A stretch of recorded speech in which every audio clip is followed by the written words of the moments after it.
Bharatanatyam to me is confidence. self-expression. To me, it's also meditation. Like happiness. Today, we're going to be telling you a little bit more about the dance that we all love.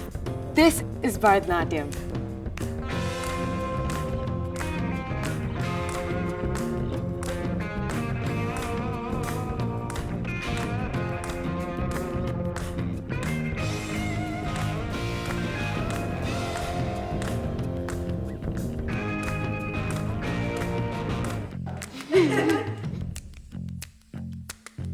So Bharatanatyam is this really ancient dance form. It really beautifully portrays all the mythological aspects of Indian culture. And it's a way of expression for the devotion to the Hindu gods.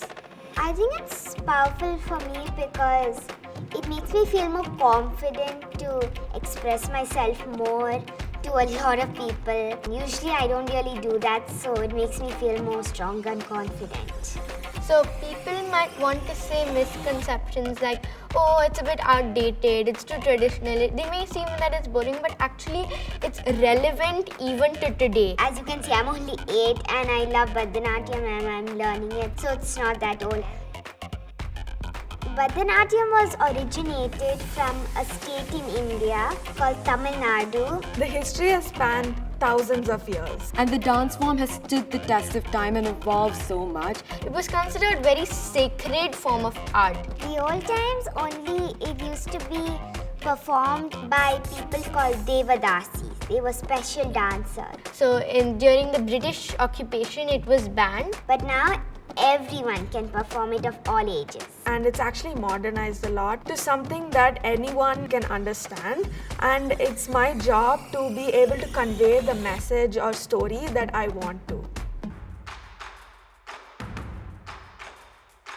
The secret recipe of the dance is all in the name. It's formed by two Sanskrit words, Bharata and Natyam. So the first half is Bharata, and Bharata is split into three important terms. Ba, ra, ta. Bhava is the emotion that you feel. Raga is the melody. And talam, which is the rhythm. So these Bhava, Raga, Tala are the most important aspects for a dancer. Natyam means dance. So Bharatanatyam is an expression of all of these things. So the ancient text called Natya Shastra, which is a book of instructions, has a saying in it that goes, Yato hasta, tato drishti, yato drishti, tato mana, yato mana, tato bhava, yato bhava, tato rasa. And once the heart is in your dance, it makes it complete. that is the essence of Bharatanatyam. So in Bharatanatyam, the moves are really precise. They are symmetrical and geometrical because you can think about the body is building blocks. So let's start from the top. So the head movements are called Shirobhedas. They help in emoting the expressions. So if you are standing straight, like suppose you are meditating, then you'll be like this. Suppose you're looking up at the sun or the star, or you're looking down, or you're very sad, or you're shy, or you're saying no to something. So no, you should not do this. Griva Vedas, neck movements. So Griva Vedas really add that extra sparkle and flair. Sometimes I used to watch and I used to see all the neck movements. I'd be like, seriously, how did they do it? So next are the eyes. They say that the eyes are the window into the soul, and that is completely true in Bharatanatyam.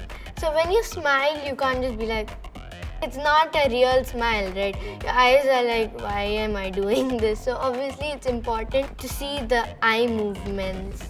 Now we have the hands. So the hands play an important role in Bharatanatyam because you can say a lot through the hands. The hands could be compared to like the ABCs of English because it helps you to form a sentence, narrate a story, and convey messages. So even if you don't do Bharatanatyam, as kids we might have played around with shadows. It's also about body language. So now I'm going to show you guys an example of how to use these beautiful hand gestures to create a small story. So one day, Purtanaka, a demoness, changed into a beautiful girl and took baby Krishna into her hands and started to feed him in the hopes of killing him. But Krishna killed her instead. Postures are really important as well. So we have some basic postures that we usually use. The postures are like Aramandi, so it's a half squat, and then Murimandi, it's like the full squat we do. So these are just a few of the common postures. There are actually more, but if you go into details, it's going to take a while. Alaripu is actually the first piece that a dancer must learn. So it's an invocation piece. It means a flower blooming, and it is paying respects to God and our teacher. So it's not a story yet, it's just the beauty and making it look elegant and presentable. It's really like a warm-up.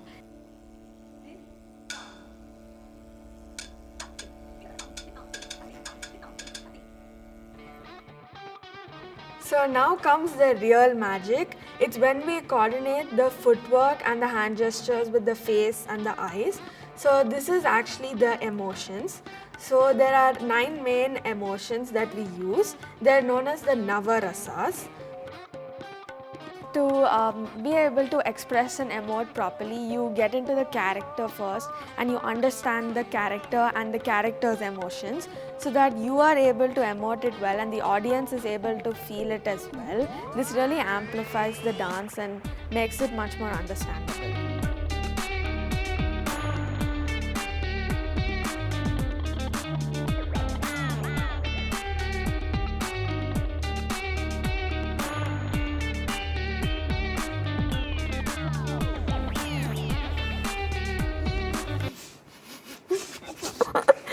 There are thousands of ways to show even one expression, and so I will never ever get bored of doing the expression part of the dance.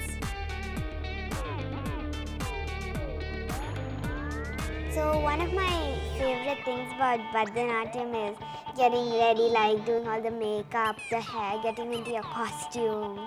Usually it takes some time, but then it's also fun. You get to help whoever is doing it for you, with either your teacher or your mother. So firstly, we begin with the hair. Since my hair is short, I usually attach fake hair to make my hair look longer, and so everyone has the same length hair, and then we can put some ornaments and flowers to complement it. The eyes are the most prominent aspect of Bharatanatyam makeup. So much of the story is expressed through the face, so the makeup really adds on to it. And so our teacher normally takes a lot of time and intricacy to draw our eyes beautifully. The reason why we draw really big eyes is that everybody at the theatre, even the people at the back, should be able to see it. So on the hands we wear alta. It's usually red in color. The alta makes your hand gestures more prominent. Well, this is my dance uniform I wear for practice, but then for a performance you have to wear traditional dress. So this is the full attire. The costumes come in various colors. They make it look really prominent and extravagant. So it also interests the audience and makes them want to watch the performance. And so we start with the headpiece, and then we go down to the neck, the necklaces, and throughout my entire attire, there's this beautiful zari work, which is really intricately made. And then we have the Uttiyanam. The Uttiyanam helps a dancer keep her posture straight. So this is actually one type of costume. It's the fan costume where there's a fan in front and it opens up when we sit in Aramandi. And then we have the Salangai. So if you listen carefully, it's a beautiful jingle. The Salangai essentially creates this rhythmic beat, and this beat is really important to a dancer because it also helps us connect with the music. The Bharatanatyam dancer is essentially a storyteller. Art is more than just words, and The dancer's job is to let the whole body speak. Now we're really ready. This is a story about Krishna. Krishna is actually an avatar of Lord Vishnu. He comes down to earth as this small mischievous boy. Who is just grazing cows and stealing the hearts of his mother and everybody in the Ayar Kulam, which is Krishna's community. So on the banks of the river Yamuna, they're playing, and while in the river, there's this poisonous snake named Kalia. So he's very evil. So the story goes that the ball falls in the water, and his friends tell him to not go because he might get hurt or he might fall sick. But Krishna, he still goes, and what he does, he fights with that snake. When he emerges out of the water, he's literally dancing on the hood of the snake. So that's what we call Kalinga Nartanam. So Kaliya is the snake and Nartanam is the dance that he did on his hood to subdue him. So this really teaches me on how people can have different personas and different aspects to themselves. That I can still be a fun, cheeky member, but also be a powerful and respected one in society. Dimmi dimmi dimmi jum dimmi dimmi kitta takka dimmi takka jum dimmi dimmi kitta takka dimmi takka jum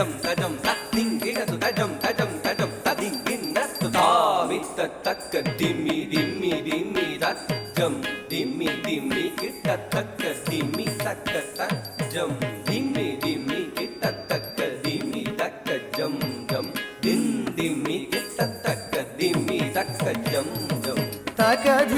takka dhimi tami tata jum tami tata dhimi jum dhimi kitta takka dhimi takka jum dim dimi kita taka dimi kita jam jam amala malar muga vannam kannan kalinga nardanam aadigavan amala malar muga vannam kannan kalinga nardanam aadigavan kamsanai vendre kaathu ninran kaliyuga varadan govindan சனை வென்றே காத்து நின்றார் கலியுக வரதன் கோவிந்தன் அன்னைய சோதையின் எண்ணம் கவர்ந்திட வெண்ணை உண்ட சிறுமாயவனே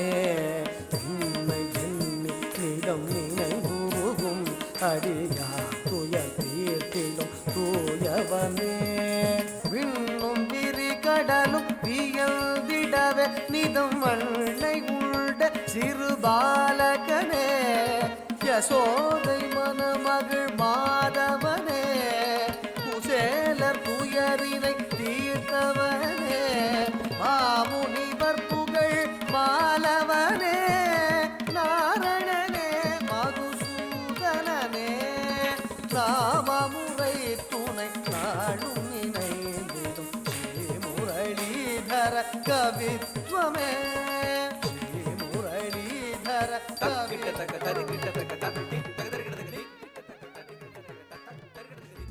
Just enjoy it every time you dance. It's not going to be easy all the way through, and don't give up. That's the main thing. However hard it gets, just don't give up, and you will get there and achieve that level of perfection that you want. If you are able to find that connection with the dance, I think it's automatically going to come to you and you're going to be able to do much better.